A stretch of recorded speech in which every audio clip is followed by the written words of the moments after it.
యేసు ప్రభు దగ్గరికి కొంతమంది వ్యభిచారమందు పట్టబడిన ఒక స్త్రీని తీసుకొని వచ్చారు. ఈనాడు ప్రజలు కొంతమంది అంటా ఉన్నారు, మేము నీతిమంతులం అని చెప్పుకుంటాము, భూమి మీద ఒక్కడు నీతిమంతులు లేడు అని లేఖనం అంటా ఉంది. యేసు ప్రభుల వారి దగ్గరికి వ్యభిచార స్త్రీని తీసుకుని వచ్చినప్పుడు ఈమెని రాళ్లతో కొట్టి చంపాలి బోధ కూడా మోషే ధర్మశాస్త్రం సెలవిస్తుందని చెప్తారు. అప్పుడు యేసు ప్రభు అంటాడు, మీలో ఎవడైనాను పాపము చేయని వాడు ఉన్నట్లయితే మొదట రాయి వేయండి అంటాడు. అక్కడ వచ్చిన పిల్లలు మొదలుకొని పెద్దల వరకు కూడా ఒకరి ముఖం ఒకరు చూసుకొని అక్కడి నుంచి వెళ్ళిపోతారు. ఎందుకో తెలుసా? వాళ్ళకి తెలుసు మేము పాపం చేసినాం. వచ్చిన వారందరూ కూడా తిరిగి వెళ్ళిపోతారు.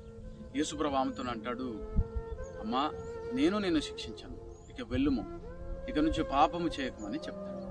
యేసుప్రభు చెప్తా ఉన్నాడు, ఎవరిని కూడా పాపం చేయకనే చెప్తా ఉన్నాడు, కానీ చేయమని చెప్పే దేవుడు, క్షమించే దేవుడు అని ఆయన అనొచ్చు.